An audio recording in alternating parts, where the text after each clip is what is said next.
یہ پہلے سے ان صاحب نے کچھ لوگوں کو کہا تھا تم آ کر ایسی آفر لگانا تاکہ برابر والا مجھ سے اس پیسے میں خرید لے.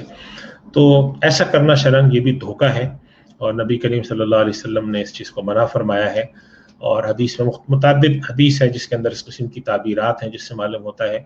اس قسم کے کام کرنا.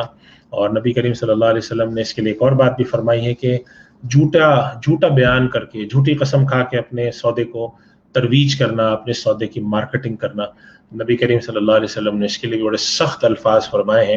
اور یہ تک فرمایا کہ اللہ تعالیٰ کی رحمت سے ایسا شخص دور ہوتا ہے. تو یہ طریقہ کار اور یہ قانوناً بھی یہ طریقے درست نہیں ہے، اور ان کو میل پریکٹسز میں شمار کیا جاتا ہے کہ اگر کہیں پر سودا نہیں ہو رہا ہو تو اس کے لیے مصنوعی خریدار پیدا کرنا. تو یہ بھی شرعاً اس میں درست نہیں ہے. ایک اہم مسئلہ ہے کہ جب سودا ہو جائے، یہ مسئلہ ہمارا اس ٹاپک سے بھی وابستہ ہے، آگے بھی وابستہ ہے، کہ بیانے کا بعض دفعہ معاملہ یہ ہوتا ہے کہ بیانہ ضبط کیا جاتا ہے. ایک آدمی ہے، اس نے سودا کیا اور بیانہ دے دیا اس نے، اور اس کے بعد وہ آتا ہے. تو بیانے کے ضبط کرنے کے بارے میں کیا حکم ہے شرعاً، تو اس میں کچھ تھوڑی سی تفصیل ہے، وہ میں عرض کر دیتا ہوں. بیانہ اگر سامنے والا شخص آ کے سودا کینسل کر رہا ہے اور اگر جائز وجہ سے کینسل کر رہا ہے، مثلا کوئی قانونی شرط خریدار نے رکھی تھی اور وہ بیچنے والا پوری نہیں کر پاتا، کوئی ڈاکومنٹ کے اندر کمی ہے، تو ایسی صورت میں تو شرعاً بیانہ ضبط کرنا بالکل ناجائز. اس کی وجہ یہ ہے کہ خریدار نے جس شرط کے مطابق خریدا تھا، بیچنے والا اس شرط کے مطابق وہ چیز دے ہی نہیں رہا. جب وہ نہیں دے رہا تو خریدار کا شرعاً اور قانوناً حق ہے کہ وہ یہ سودا کینسل کرے. اب اگر بیچنے والا اس میں کوئی روڑے اٹکاتا ہے، ایسے حالات پیدا کرتا ہے جس کے نتیجے میں خریدار مجبور ہو کر اپنا بیانہ چھوڑتا ہے، تو شرعاً یہ بالکل ناجائز اور حرام ہے بیچنے والے کے لیے کہ وہ یہ بیانہ اپنے پاس رکھے، اس لیے کہ شرعاً اس کی بے مکمل نہیں ہوئی اور اس نے شرط بھی پوری نہیں کی اور بلا وجہ میں دوسرے کا مال رکھا. میں نے اس پروگرام کے شروع میں جو اللہ سبحانہ و تعالیٰ کی جو قرآن کریم میں آیات اتاری ہیں، اس کا میں نے آپ کے سامنے تلاوت کی. 5ویں سپارے کی آیت، اس میں اللہ تعالیٰ فرماتے ہیں ایمان والو ایک دوسرے کا مال ناحق طریقے سے مت کھاؤ. یہ ناحق طریقہ ہے کہ آپ نے کسی کو سودا بیچا، سامنے والے نے شرط رکھی کہ اس کے اندر فلاں فلاں چیزیں مکمل ہونی چاہیے تب میں سودا لے رہا ہوں، اور آپ نے وہ چیزیں مکمل نہیں کی، اور جب وہ سامنے والا سودا کینسل کر رہا ہے اور آپ اس کا بیانہ بھی ضبط کرتے ہیں صرف اس بنیاد پر کہ وہ مجبور ہے یا وہ بیانہ چھوڑ کے بھاگنا چاہ رہا ہے اس لیے کہ آپ نے اس کو تنگ کر رکھا ہے، تو یہ صورتیں جائز نہیں ہے. تو پہلی صورت ہے بیانہ جو ضبط کیا جاتا ہے، یعنی کہ خریدار نے جو ٹوکن جمع کرایا تھا 10% پارشل پیمنٹ کی تھی، اس کو ضبط کیا جاتا ہے. اس کی اگر ایسی وجوہات پر ضبط کیا تو بالکل ناجائز ہے. دوسری صورت یہ ہوتی ہے کہ خریدار بلا وجہ میں سودا کینسل کر کے جاتا ہے. بلا وجہ میں سودا کینسل کرنے کا مطلب یہ ہے، یہ شکایت عام طور پہ ہمارے یہاں آتی ہے کہ ایک صاحب نے آ کر ایک فلیٹ کا سودا کیا اور 1 کروڑ روپے میں فرض کر لیں سودا کیا، اور اس کے بعد انہوں نے کہہ دیا کہ آپ کو میں 10% پیمنٹ کر رہا ہوں 10 لاکھ کی. اس دوران اور ادائیگی کی مہلت ہوتی ہے ان کے پاس مہینے کی ہے، 2 مہینے کی، 3 مہینے کی. اس دوران یہ خریدار کو کوئی اور فلیٹ اچھا لگا جو کہ اسی قیمت میں مل رہا ہے یا سستا مل رہا ہے اور اس کو وہ زیادہ پسند آ گیا، تو آ کر وہ یہ کہتا ہے ان صاحب سے جو بیچنے والے ہیں کہ میں یہ سودا کینسل کر رہا ہوں. اب اس صورت کا کیا حکم ہے؟ اب اس صورت میں 2 باتیں یاد رکھنی چاہیے ہمیں. ایک تو یہ ہے کہ اس آدمی کو جو بیچنے والا ہے، اگر اس کے پاس خریدار اور کھڑے اور کسی خریدار کو اس نے جب واپس کیا تو اس کی جگہ دوسرا خریدار آ گیا، یعنی کہ ان کو معلوم ہے کہ اگر یہ خریدار میرا سودا کینسل کر کے جائے گا تو میرا فلیٹ کہیں اور بک جائے گا، بڑی آسانی سے بک جائے گا، ہو سکتا ہے 4 پیسے اچھے مل جائیں. 1 کروڑ کا میں نے بیچا تھا، خریدار پیچھے ہٹ گیا اور دوسرا خریدار آ کے 1 کروڑ 3 لاکھ میں خریدنے کو تیار ہے. تو پھر ایسی صورت میں ان کو چاہیے کہ بیانہ ضبط نہ کریں، اس لیے کہ ان کا کوئی نقصان نہیں ہے. سامنے والا چلا جاتا ہے، ان کو دوسرا خریدار مل جاتا ہے، دوسرا گاہک مل جاتا ہے جو اسی پیسوں میں یا ہو سکتا ہے اس سے اچھے پیسوں میں لے جائے. تو ایسی صورت میں ان کو چاہیے کہ بیانہ ضبط نہ کریں. ایک صورت اور ہے، وہ یہ ہے کہ خریدار نے سودا کیا، بیانہ دیا، اس کے بعد وہ چلا گیا. اس دوران یہ جو صاحب بیچ رہے تھے فلیٹ یا کوئی جائیداد، کوئی گھر بیچ رہے تھے، ان کے پاس بہت سارے لوگ آتے رہے کہ آپ یہ بیچ رہے ہیں. انہوں نے کہا نہیں میرا سودا ہو گیا، میں نہیں بیچ رہا. اب جب 1-1.5 مہینہ گزر گیا اور خریدار آ کے کہتا ہے میں سودا آپ سے کینسل کرتا ہوں، تو اب یہ صاحب کہتے ہیں کہ دیکھیں اتنی مشکل سے میں نے خرید و فروخت کی تھی، بعد میں آنے والے 2-4 خریداروں کو میں واپس بھی کر چکا ہوں. اب اگر آپ مجھ سے پیچھے ہٹتے ہیں تو نمبر 1 یہ کہ میں دوسرا خریدار کہاں سے لاؤں فوری طور پر، اس لیے کہ بسا اوقات ایسا ہوتا ہے بعض جائیداد ایسی ہوتی ہیں کہ بآسانی نہیں خرید و فروخت ہوتی. تو وہ صاحب جو جائیداد کا مالک ہے وہ کہتا ہے میں فوری طور پر کہیں سے اپنا خریدار نہیں لا سکتا. اور دوسری صورت یہ ہوتی ہے کہ بازار میں قیمت گر گئی. اب ایسی صورت میں کیا حکم ہے؟ اب یہ مسئلہ ہمارے سامنے آیا تو ایک تو ہمارے پاس اس کا ایک اصول جو خاص طور پہ ہمارے یہاں فقہائے احناف کی رائے ہے وہ یہ ہے کہ بیانہ تو ضبط نہیں ہونا چاہیے، لیکن ان حالات کے پیش نظر بعض حضرات اس کی اجازت دیتے ہیں کہ اگر یہ شخص خریدار اپنے اس عمل سے جان بوجھ کر بیچنے والے کو کچھ ضرر پہنچانا چاہتا ہے کہ 1 کروڑ کا فلیٹ خریدا،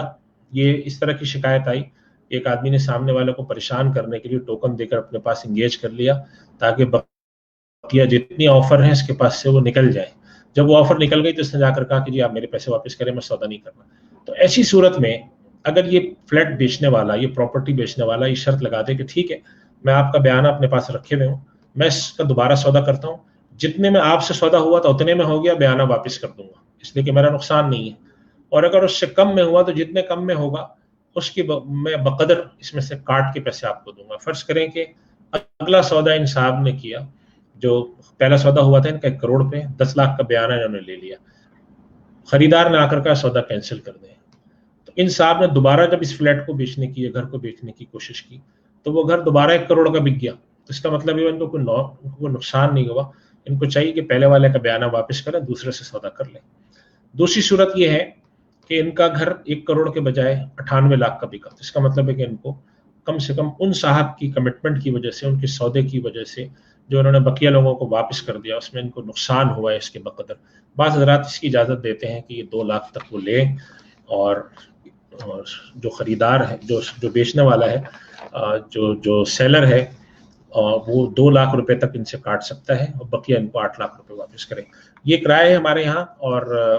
فقہائے کرام ہمارے بعض حضرات کہتے ہیں کہ بہتر شکل تو یہ کہ ایسا بھی نہ کریں، لیکن بعض حضرات نے حالات کو دیکھتے ہوئے اور جس قسم کے لوگوں کے رویے ہو گئے ہیں اور جس قسم کی لوگ چیزیں کرنے لگے ہیں بد اخلاقی اور معاہدے کی خلاف ورزی، اس کے پیش نظر یہ رائے بھی ہے کہ اگر کوئی شخص اس قدر پریشان حالیم کا شکار ہے اور اس کے ساتھ کسی آدمی نے بالارادہ اس طرح کا نقصان پہنچانے کی کوشش کی ہے تو پھر اس کے بقدر اس کے لیے لینا شرعاً درست ہے. پہلے موضوع سے متعلق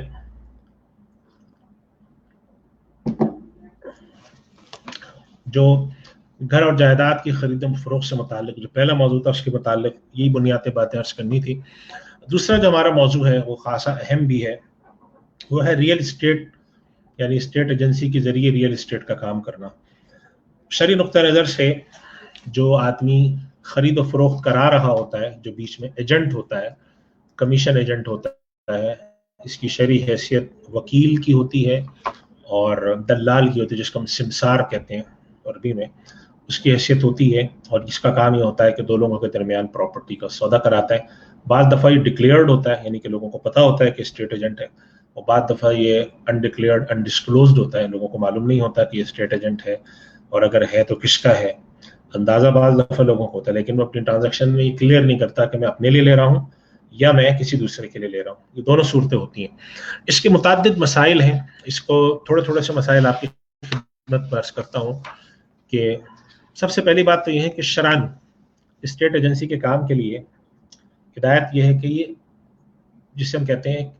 امانت کا معاملہ ہے. امانت سے مراد ہے دیانتداری کا معاملہ ہے. دیانتداری کے معاملے سے مراد یہ ہے کہ اس معاملے کے اندر کسی قسم کا دھوکہ اور جھوٹ نہیں ہونا چاہیے. بدقسمتی سے اس معاملے میں بڑا دھوکہ، بڑا جھوٹ ہوتا ہے. جو باتیں ہوں شفافیت کے ساتھ ہوں، کلیئرٹی کے ساتھ. اور یہ بات ہمیں سمجھنی بہت ضروری ہے کہ جس طریقے سے اسٹیٹ ایجنٹ کے لیے، یعنی جو ایجنسی کا کام کر رہا ہے، کلیئرٹی ضروری ہے، اسی طریقے سے پرنسپل کے لیے بھی کلیئرٹی ضروری ہے. بعض دفعہ لوگ جا کے 2 لوگوں سے بات کر لیتے ہیں، 3 اسٹیٹ ایجنٹ سے بات کرتے ہیں، اور جب پہلا اسٹیٹ ایجنٹ ان سے پوچھتا ہے آپ نے کسی اور سے تو نہیں کہا، تو یہ پرنسپل جو کہ گھر بیچنے والا ہے، جو چاہتا ہے میرا گھر بکے، وہ ہر کسی سے کہتا ہے میں نے آپ کے علاوہ کسی سے نہیں کہا، اور کیس نے 4-5 لوگوں سے دیا ہوتا ہے. نتیجے میں کیا ہوتا ہے کہ جب سودا لگتا ہے تو آپس میں ایک تنازع پیدا ہوتا ہے. ایک ایجنٹ آ کر کہتا ہے انہوں نے مجھ سے کہا تھا، دوسرا کہتا ہے مجھ سے کہا تھا. تو شفافیت ہونی چاہیے، صاف کلیئرٹی ہونی چاہیے، پہلی بات. دوسری بات یہ ہے کہ دیانتداری کے ساتھ ساتھ جھوٹ سے بچنا چاہیے، خیانت سے بچنا چاہیے. تیسرا معاملہ یہ ہے کہ شرعی اور قانونی تقاضے پورے کرنے چاہیے، کہ قانونی طور پر اگر آپ کی کوئی ذمہ داری بنتی ہے تو وہ ذمہ داری پوری کریں. بعض دفعہ ایسا ہوتا ہے کہ ہمارے جو اسٹیٹ ایجنٹ ہیں وہ قانونی ذمہ داری پوری کرنے سے انکار کر دیتے ہیں، یا شرعی ذمہ داری پوری کرنے سے انکار کر دیتے ہیں. وہ کرنا ضروری ہے، ورنہ آپ کے لیے اجرت لینے کا کوئی جواز نہیں بنتا کہ آپ کام بھی نہ کریں اور اجرت لیں. ایک اہم مسئلہ جو کہ بہت ضروری ہے کہ اگر ایک آدمی نے کسی اسٹیٹ ایجنٹ کو اپنے کام میں انوالو کیا، اپنے کام میں لگایا، اور کوئی جائیداد خریدنی ہے اور کوئی اطلاع اس کو اسٹیٹ ایجنٹ کے پاس سے ملی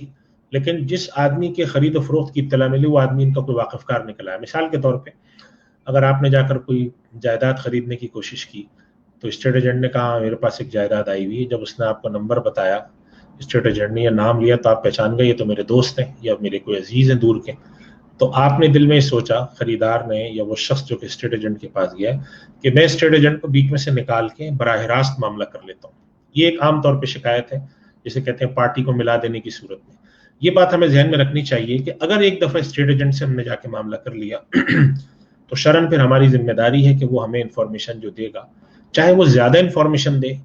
تھوڑی محنت کرے, زیادہ محنت کرے, حق اس کا بہرحال بن گیا. اب اس کے اندر شرعاً آپ کے پاس جو گنجائش ہے وہ یہ تو ہے کہ آپ اسٹیٹ ایجنٹ سے بات کر کے یہ کہیں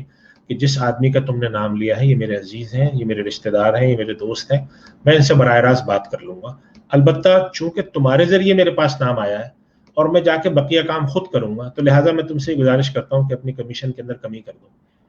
میں جا کے خود بات کروں گا لیکن تمہارا کمیشن میں نہیں چھوڑوں گا. تو کمیشن جو اس کا ہے, جو اس کی اجرت ہے,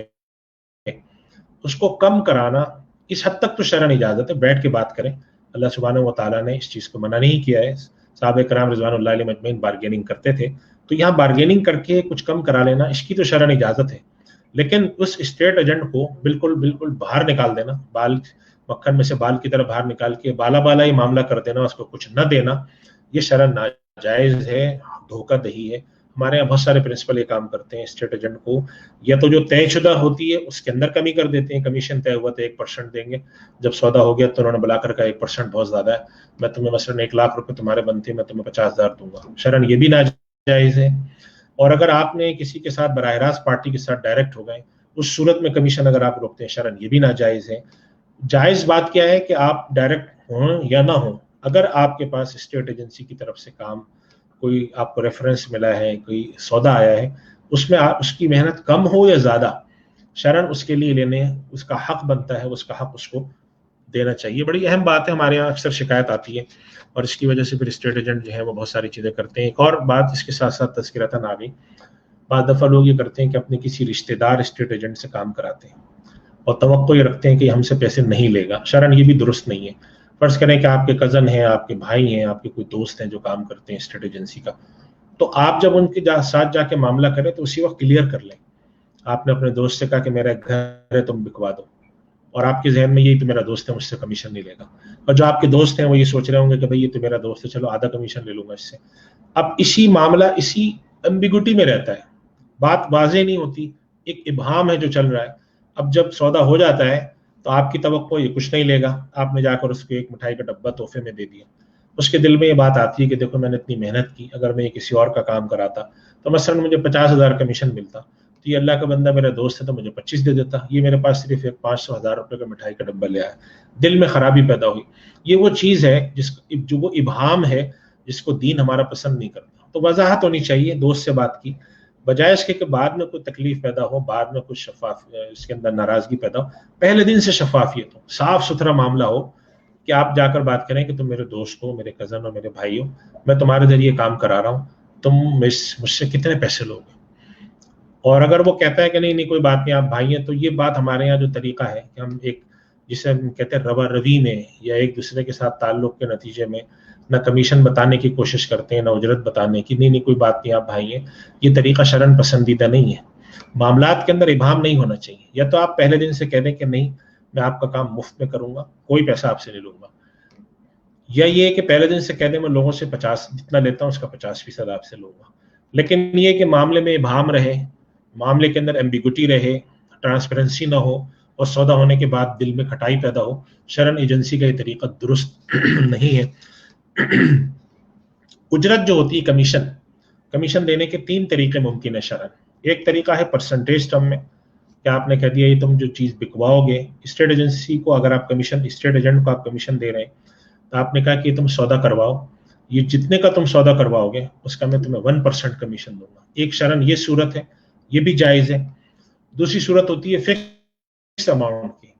کہ آپ نے طے کر لیا کہ آپ پراپرٹی بکوا دیں, میں آپ کو اس کے اندر 3 لاکھ روپے کمیشن دوں گا. شرعاً یہ بھی درست ہے, وہ چاہے پراپرٹی کروڑ کی بکے, چاہے 2 کروڑ کی بکے, 1 کروڑ کی بکے, جو طے شدہ رقم ہے وہ آپ نے اس کو دینی ہوگی. تیسری صورت یہ ہوتی ہے کہ آپ یہ کہتے ہیں کہ مجھے اتنی چاہیے رقم,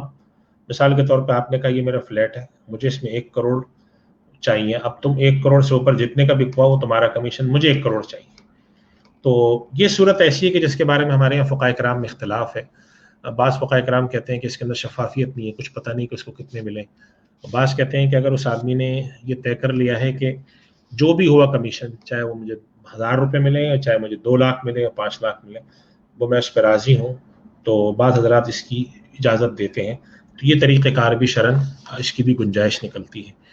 اسٹیٹ ایجنسی کے کام میں جو 2-3 خرابیاں ہیں وہ میں آپ کے سامنے عرض کرتا ہوں. پہلی بات تو ہے اس کے اندر جھوٹ بہت ہے. اسٹیٹ ایجنٹ جو ہے، میں خاص طور پہ یہ گزارش کروں گا کہ اور اس میں بسا اوقات اسٹیٹ ایجنٹ مجبور ہوتے ہیں. وہ یہ کہتے ہیں ہم جا کے صاف ستھری بات کریں تو سامنے والے کو یقین نہیں آتا، تو ہم جھوٹ بولتے ہیں. ہمارا ایک مزاج بن گیا ہے کہ ہم جھوٹ بولنا بھی چاہتے ہیں، جھوٹ سننا بھی چاہتے ہیں. اس مزاج کو ختم کرنا چاہیے، شفافیت ہونی چاہیے معاملے کی. دوسری بات یہ ہے کہ زیادہ نفع کی خاطر معاہدہ توڑوانا. ایک سودا ہوا اور اس طرح کی شکایت سننے کو ملتی ہے کہ ایک آدمی نے اپنا کرائے پہ گھر دیا ہوا ہے، ان کے پاس ایک پارٹی ہے جو ان کو مثلاً 25,000 روپے مہینہ کرایہ آتا ہے. یہ اسٹیٹ ایجنٹ پہنچ جاتے ہیں اور جا کے ان سے آفر کرتے ہیں کہ آپ کے جو پارٹی بیٹھی ہے، میں آپ اس کو نوٹس دے کے باہر نکالیں، میں آپ کے پاس 30,000 روپے والا ایک کرایہ دار لے کر آؤں گا. یہ جو معاملات کرتے ہیں کہ جا کے اچھے خاصے چلتے ہوئے سودوں کے بیچ کے اندر خرابی پیدا کرنا، یا زیادہ نفع کی خاطر آپ نے جا کر پارٹی کو آفر کی کہ میں نے سودا کرایا تھا کل 1 کروڑ روپے کا کرایا تھا، آج میں آپ کو آ کر آفر دے رہا ہوں 1 کروڑ 10 لاکھ کی، پچھلے سودے کو آپ کینسل کر دیں. تو زیادہ نفع کی خاطر معاہدہ توڑنا، یا حسد کا جذبہ کہ ایک ایجنٹ دوسرے کو نفع کی نہ ہونے کی خاطر غلط انفارمیشن دیتا ہے، یا یہ کہ اس کو مس لیڈ کرتا ہے، یا اس کو بسا اوقات ایسی شکایت سننے کو ملتی ہے کہ ایک آدمی چیز بیچنے گیا تو اس خیال سے کہ اس کا سودا اچھا ہے، اس کو اس طریقے کی باتیں کر دی کہ آپ کے سودے میں یہ خرابی ہے، آپ کے یہاں یہ چیزیں، سامنے والے کو غلط انفارمیشن دینا، جھوٹ بولنا، زیادہ نفع نہ دوسرے کو چلا جائے حسد کی خاطر، یہ کرنا، یہ ایک بڑی خرابی ہے، اس کو دور ہونا چاہیے. لالچ کا عنصر دیکھیں، لالچ کے بارے میں ایک بات عرض کر دوں. مال کی رغبت تو اللہ تعالیٰ نے انسان کے دل میں رکھی ہے، اور انسان کمرشل ایکٹیویٹی کرتا ہی مال کے لیے، اس میں کوئی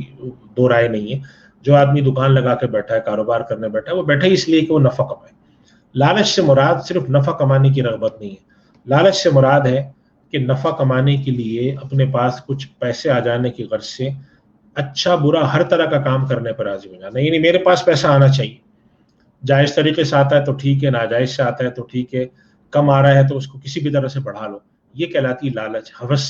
اس چیز کو شریعت نے منع کیا، ورنہ مال کمانے کی اجازت شریعت نے دی ہے. جائز طریقے سے اخلاقی حدود میں کمانا چاہیے، یہ شرعی نقطہ نظر سے کوئی ممنوع چیز نہیں ہے. ایک اور مسئلہ ہے جو کہ آج کل کے دور میں آ گیا ہے، اور بسا اوقات ہمارے اسٹیٹ ایجنٹ جو ہے وہ پوچھتے ہیں، وہ یہ ہے کہ خاص طور پہ جو بڑے سودے ہوتے ہیں، کہ کراچی، لاہور، اسلام آباد ہے، یہاں پر بڑی بڑی پراپرٹیز ہیں، کمرشل پراپرٹی جو اربوں کی قیمت میں. تو بعض دفعہ ایسا ہوتا ہے کہ 3-4 اسٹیٹ ایجنٹ جو ہیں وہ مل کر کام کرتے ہیں. تو ایسی صورت میں کیا طریقہ کار درست ہے؟ تو دیکھیں، اس میں 2-3 صورتیں ممکن ہیں. ایک صورت تو یہ ہے کہ اسٹیٹ ایجنٹ آپس میں مل کر صرف اور صرف ایجنسی کا کام کرتے ہیں. 3-4 اسٹیٹ ایجنٹ ہیں، انہوں نے آپس میں ایک کر لیا کہ میں کراچی شہر ہے مثلاً یا لاہور ہے، اس کا فلاں علاقہ میں دیکھوں گا، تم فلاں علاقہ دیکھنا، تم فلاں علاقہ دیکھنا، اور جو سودے ہمارے پاس آئیں گے ہم آپس میں مل کر ان سودوں کا کام کریں گے، اور جو بھی ہمارا پروفٹ ہوگا اس کے اندر جو بھی انکم بنے گی ہم اس کو آپس میں برابر تقسیم کر لیں گے، یا جو کاروبار لایا ہے اس کو زیادہ ملے گا، جو نہیں لایا ہے اس کو کم ملے گا. تو یہ طریقہ کار شرعاً درست ہے، اس کی بھی اجازت ہے. ایک صورت ایسی ہوتی ہے کہ اسٹیٹ ایجنٹ بعض دفعہ ایسا کام کرتے ہیں کہ ان کے پاس انویسٹر آتے ہیں، اور انویسٹر آ کر کہتے ہیں کہ ہم آپ کے پاس پیسہ لگانے کو تیار ہیں، آپ چونکہ ہمارے پاس ایکسپرٹیز نہیں ہے تو یہ پیسہ آپ مختلف کاروبار میں مختلف پراپرٹیز میں لگائیں. مثلاً 3-4-5 لوگوں نے آ کر ان کو 20 کروڑ روپے دے دیے کہ آپ پاکستان کے اندر فرض کریں لاہور، کراچی، اسلام آباد میں کسی جگہ ایک جگہ پہ وہ بروکر ہے، ان کو لا کر دیے کہ آپ مثلاً کراچی شہر کے جو اچھے پروجیکٹس ہیں اس میں ہمارا پیسہ لگائیں. تو ان کو کسی نے 2 کروڑ دیے، کسی نے 1 کروڑ دیے، کسی نے 4 کروڑ دیے، ملا کر ان کے پاس 20 کروڑ کی رقم ہے. اب یہ اسٹیٹ ایجنٹ کبھی کہیں پہ لگاتا ہے، کہیں پر یہ خرید فروخت کرتا ہے، اس سے جو نفع آتا ہے وہ ان سارے لوگوں کو تقسیم کرتا ہے. تو شرعی نقطہ نظر سے اگر اس کا اپنا پیسہ نہیں لگا ہوا، صرف یہ اپنی ٹیکنیکل ایکسپرٹیز، مارکیٹنگ ایکسپرٹیز کو استعمال کرتا ہے، تو شرن یہ طریقہ کار مضاربت کہلاتا ہے، اور یہ طریقہ کار شرن درست ہے. اس کے اور بھی ماڈل ہیں، لیکن مختصراً یہ ہے کہ یہ طریقہ کار شرن درست ہے. اور اسٹیٹ ایجنٹ جو ہے اس طرح کا اگر کوئی معاملہ کرتے ہیں تو شرعی نقطہ نظر سے اس میں کوئی قباحت نہیں ہے. اگر ایجنٹ بن کر دونوں فریق جو ہے ان کو ملایا ہے تو فریقین سے کمیشن لینے کی اجازت ہے. اور اگر ایک کا ایجنٹ بنا ہے، مثال کے طور پہ ایک پارٹی ہے جو بھی سودا بیچ رہی ہے، تو ایک اسٹیٹ ایجنٹ ایسا ہے جس نے خریدار ڈھونڈ کر لیا ہے لا کر، اور ایک اسٹیٹ ایجنٹ ایسا ہے جس نے بیچنے والا ڈھونڈ کے لا کر دیا. تو اس صورت میں پھر وہ جس نے جو کام کیا ہے اسی سے کمیشن لے گا. دوسرے سے کمیشن کا مطالبہ کرنا درست نہیں ہے شرعاً. بسا اوقات یہ ہمارے یہاں اس طرح کی بات کرتے ہیں کہ کمیشن دوسرے سے مانگ رہے ہوتے ہیں کہ آپ بھی مجھے کمیشن دیں اور آپ بھی کمیشن دیں. شرعی نقطہ نظر سے ایسے کمیشن کا مطالبہ درست نہیں ہوتا. اس کے اندر ایک اسٹیٹ ایجنسی کے اندر دو باتیں اور ہیں جو کہ میں سمجھتا ہوں آپ کے سامنے وضاحت کرنی بہت ضروری ہے، اور ہمارے یہاں لوگ اس میں بڑی غلطی کرتے ہیں. ایک تو ہے اسٹیٹ ایجنسی کے کام کے اندر جس کو ہم ٹاپ مارنا کہہ لیں یا اس طرح کی کوئی اصطلاح قائم ہے. اس میں یہ کرتے ہیں اسٹیٹ ایجنٹ کے ایک شخص نے آ کے اس سے کہا کہ میرا گھر ہے، آپ اس کو بکوا دیں. تو اسٹیٹ ایجنٹ یہ کرتا ہے کہ خریدار جو خریدنے والا آیا اس کو آ کر کہا کہ یہ گھر میرے پاس آیا اور یہ گھر ہے 1,10,00,000 کا، اور جو بیچنے والا ہے اس سے جا کر کہتا ہے کہ یہ گھر کا جو خریدار ہے زیادہ سے زیادہ آپ کو 1,02,00,000 یا 1 کروڑ روپے دے گا. تو بیچنے والے نے کہا اچھا ٹھیک ہے چلیں 1 کروڑ میں بکوا دیں. تو جو بیچ رہا ہے یعنی مالک وہ 1 کروڑ کا بیچ رہا ہے، جو خرید رہا ہے وہ 1,10,00,000 کا خرید رہا ہے. یہ بیچ میں جو 10 لاکھ روپے کا اسپریڈ ہے، یہ جو فرق ہے، یہ عام طور پہ کمیشن ایجنٹ اپنے پاس رکھ لیتے ہیں بغیر بتائے. یہ شرعی نقطہ نظر سے دھوکے میں آتا ہے، فراڈ میں آتا ہے، اس لیے کہ وہ ظاہر یہ کر رہے ہوتے ہیں. اسی لیے آپ دیکھیں کہ بسا اوقات اس میں جھگڑا کھڑا ہو جاتا ہے کہ وہ آ کر کہتے ہیں آپ چیک بنائیں اور اتنے چیک اس نام سے بنائیں اور اتنے چیک اس نام سے بنائیں، اور اصلاً وہ ہو یہ رہا ہوتا ہے کہ جو دوسرے ناموں سے چیک بنا رہے ہوتے ہیں وہ اسٹیٹ ایجنٹ خود اپنے پاس رکھ کے تقسیم کرتے ہیں. شرعاً یہ دھوکے میں داخل ہے اور فراڈ میں داخل ہے اور ناجائز ہے، 100% حرام ہے. اس کے جائز ہونے کی صرف ایک صورت ہے، اور وہ صورت یہ ہے کہ جو اسٹیٹ ایجنٹ ہے بیچ میں بیچ رہا ہے وہ پراپرٹی یعنی جائیداد کے مالک سے یہ کہے جا کر کہ آپ یہ کتنے تک کا نکالنا چاہتے ہیں. اور تو وہ یہ کہتا ہے کہ مثلا مجھے اس میں 1 کروڑ چاہیے. اس نے کہا ٹھیک ہے، میں اگر اس کو کروڑ کا نکلواؤں، 1,05,00,000 کا نکلواؤں، 10 کا نکلواؤں، جو کچھ بھی اوپر ملے گا وہ میں رکھ لوں گا. ہم 4 اسٹیٹ ایجنٹ ہیں یہاں، وہ ہمارا ہوگا. تو ہم، اور اگر مالک اس پہ راضی ہو جاتا ہے جو بیچ رہا ہے، وہ کہتا ہے ٹھیک ہے جتنے کا بھی بکتا ہے آپ مجھے اس میں سے کروڑ دے دیں، باقی آپ رکھ لیں. تو یہ شرعاً یہ صورت پھر بھی گنجائش ہے، نکل آتی ہے. اب یہ شخص آگے جا کے یہ جو پراپرٹی ہے یہ 1,05,00,000 کی بیچتا ہے، 1,10,00,000 کی بیچتا ہے، تو کم سے کم جو جس کی طرف سے یہ ایجنٹ بنا ہے اس کی طرف سے اتنی اجازت اس کو چونکہ قانوناً اور شرعاً موجود ہے کہ مجھے تم کروڑ تک لا دو باقی تم رکھ لو. تو شرعاً یہ صورت تو جائز ہے. لیکن یہ ہے کہ خریدار کو دھوکے میں رکھنا اور بیچنے والے کو دھوکے میں رکھ کے جو بیچ میں پیسہ کمایا جاتا ہے، یہ شرعی نقطہ نظر سے دھوکے میں فال کرتا ہے. اور جو لوگ اس کو جائز سمجھنے کی کوشش جائز سمجھتے ہیں یا جائز کرنے کی بلا وجہ میں کوشش کرتے ہیں، ان کو سمجھ لینا چاہیے کہ ایک چیز غلط ہے تو غلط ہے. اور اس کا آسان سے جسے ہم کہتے ہیں کہ کوئک ٹیسٹ یہ ہے کہ اگر ان سے پوچھا جائے کہ آپ یہ بتائیں کہ جو آپ نے اضافی رقم لی ہے اگر سیلر یا بائر دونوں میں سے کسی کو پتہ چل جائے تو آپ کو کوئی برا محسوس ہوتا ہے. تو ظاہر سی بات ہے کہ اسٹیٹ ایجنٹ تو یہ نہیں چاہتا کہ جو میں نے چھپا کر اضافی رقم اپنی جیب میں ڈالی ہے یہ کسی کو پتہ چلے. تو اس کا مطلب یہ ہوا کہ جب کوئی معاملہ آپ دونوں سے چھپانا چاہتے ہیں، آپ سمجھتے ہیں کہ چھپانے میں میرا یہ فائدہ ہے، اس صورت میں شرعاً یہ صورت طریقہ کار درست نہیں ہوتا. ایک اور طریقہ بھی جو رائج ہے وہ بھی شرعاً ناجائز ہے. بعض اسٹیٹ ایجنٹ یہ کام کرتے ہیں. بعض اسٹیٹ ایجنٹ یہ کرتے ہیں کہ آپس میں پیسے ملاتے ہیں اور 3 4 5 اسٹیٹ ایجنٹ مل کے کسی نے 1,00,000 ڈالے، کسی نے 2 لاکھ، کسی نے 5 لاکھ، اور جا کر ایک سودا کرتے ہیں اور اس سودے کی پیمنٹ کا 3 مہینے کا ٹائم رکھتے ہیں اور ٹوکن کر دیتے ہیں. اور دل میں یہ ہوتا ہے کہ اس دوران اگر سودا ہمیں مل گیا، آگے کوئی خریدار مل گیا تو ہم سودا کرا کر بیچ میں ڈفرنس رکھ لیں گے، اور اگر نہیں ملا تو اپنا ہم ٹوکن منی چھوڑ دیں گے. نتیجہ نکلے گا کہ زیادہ سے زیادہ کیا ہوگا کہ کسی کا 1,00,000 کا نقصان ہے، کسی کا 2 لاکھ کا. اور اگر بک گیا اچھے پیسوں میں، سودا گاہک مل گیا، تو اس صورت میں ہم پیمنٹ کرائیں گے تو ہو سکتا ہے کہ ہمیں کمیشن جو ہے وہ اچھا خاصا مل جائے، 10 لاکھ کمیشن مل جائے. یعنی ہر آدمی کو 2 لاکھ، جس نے 1,00,000 لگائے تھے اس کو 2 لاکھ مل جائے. تو یہ طریقہ کار بھی شرعاً اس لیے درست نہیں ہے کہ ان کی بیچتے وقت نیت لینے کی ہوتی ہی نہیں ہے، چونکہ ان کے پاس تو پیسے ہی نہیں ہوتے. یہ صرف اور صرف سامنے والے کا ٹوکن کے کیش جمع کرنے کے بعد کوشش یہ کرتے ہیں کہ اس ٹوکن کے دوران ہی یہ معاملہ نمٹ جائے. شرعاً یہ طریقہ کار بھی درست نہیں ہے. اور ایک اور بات بھی ہے جو فقہاء کرام نے بیان کی ہے کہ اگر کسی چیز کی خریداری کی جائے اور وہ چیز خریدار کے قبضے میں نہ آئے تو شرعاً اس کا کیا حکم ہے. تو فقہاء کرام یہ فرماتے ہیں کہ عام حالات میں حکم یہ ہے کہ جس چیز کی خریداری کی جائے اور وہ قبضے میں نہ آئے تو اس کا آگے بیچنا جائز نہیں ہے. البتہ پراپرٹی کے معاملے میں یہ مختلف ہے. اگر آپ نے کوئی اسپیسیفک پراپرٹی خرید لی اور وہ آپ کے قبضے میں نہ بھی آئی ہو لیکن اسپیسیفک پراپرٹی ہو، پتہ ہو، متعین ہو کہ یہ ہے، تو اس صورت میں آگے اس کو بیچنے کی شرعاً اجازت ہے، جس کے لیے ہم اصطلاح استعمال کرتے ہیں بے قبل القبض کی. لیکن یہ یاد رکھنا چاہیے کہ بے مکمل ہونی چاہیے. صرف اور صرف ٹوکن دے کر یا کوئی ایسا معاملہ کر کے کہ جس کے اندر خرید و فروخت مکمل نہیں ہوئی ہو، اس طریقے سے کر لینا یہ شرعاً درست نہیں ہے اور اس معاملے میں احتیاط کرنا ضروری ہے. تو یہ اسٹیٹ ایجنسی سے متعلق کچھ مسائل تھے جو آپ حضرات کی خدمت میں عرض کیے تھے. اس کے بعد جو ہمارا تیسرا موضوع ہے میں اس کے طرف منتقل ہوتا ہوں تاکہ ہم اپنا جو ہمارا اہم ایک موضوع ہے وہ بھی آپ کے سامنے اس کے پر کچھ تفصیلات رکھی جا سکیں. تیسرا جو ہمارا موضوع ہے وہ اہم ہے اور وہ موضوع یہ ہے کہ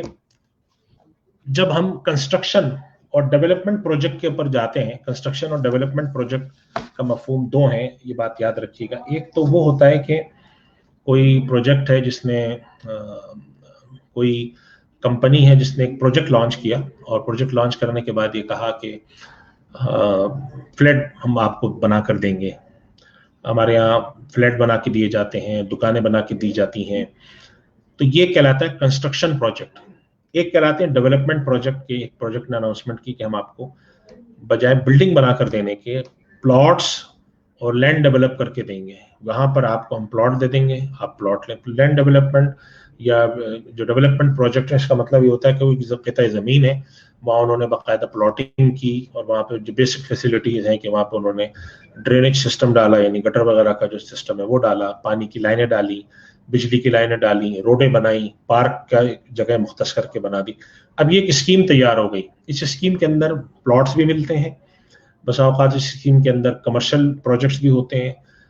یعنی کہ اس کے اندر پلاٹ بھی مل رہے ہوتے ہیں اور ایسے بھی مل رہا ہوتا ہے کہ یہی کمپنی پلاٹ بھی دیتی ہے، یہی کمپنی گھر بنا کے بھی دیتی ہے، اسی کمپنی کے کمرشل پروجیکٹس بھی ہوتے ہیں کہ اس نے یہاں پر فلیٹس بھی بنا کر دی. اس طرح کا مکس ایک پورٹ فولیو بناتے ہیں. عام طور پہ یہ ڈیولپمنٹ اور کنسٹرکشن کمپنیاں کام کرتی ہیں. آج کل پاکستان میں بہت جگہ پہ، کراچی، لاہور، اسلام آباد اور بڑے بڑے جو کراچی کے شہر ہیں یہاں پر اس کا بڑا رواج ہے. بہت سارے بڑے بڑے نام ہیں جو اس فیلڈ کے اندر آ کے کام کر رہے ہیں. تو شرعاً اس کا کیا حکم ہے؟ یہ ایک اہم ٹاپک اس وجہ سے بھی ہے کہ اس کے اندر ہمارے یہاں لوگ انویسٹمنٹ کرتے ہیں اور فائلیں، خرید و فروخت فائلوں کی جاتی ہے. اور اس کے اندر ایک اور چیز بھی ہوتی ہے کہ پروجیکٹ جب لانچ کیا جاتا ہے تو اس کی کوئی فیس ہوتی ہے، فیس لی جاتی ہے، ممبرشپ فیس ہوتی ہے وہ لی جاتی ہے. پھر اسی طریقے سے لوگ فلیٹ بک کراتے ہیں تو ادھورا بیچ کے بھاگ جاتے ہیں. اسی طریقے سے بسا اوقات لوگ ایک زمین بک کراتے ہیں، اس کی پوری پیمنٹ نہیں ہوتی. تو اس کے بارے میں شرعاً حکم کیا؟ تو یہ 2-3 پوائنٹس ہیں جو میں آپ کے سامنے اصولی طور پہ عرض کر دیتا ہوں اور اس کے بعد تاکہ ایک بنیادی مسئلہ ہمارے سامنے آ جائے. اس کے بعد اگر کچھ بیچ میں ایسے مسائل ہے وہ بھی آپ کی خدمت میں عرض کروں گا. دیکھیے، پلاٹ، اگر آپ فلیٹ خرید رہے ہیں یا پلاٹ خرید رہے ہیں تو اگر آپ فلیٹ کی بکنگ کراتے ہیں، آپ جا کر کسی کمپنی کسی پروجیکٹ میں ایک اپلیکیشن دیتے ہیں. مثال کے طور پہ ایک پروجیکٹ بن رہا ہے جس کے اندر 60 یا 70 فلیٹ ہیں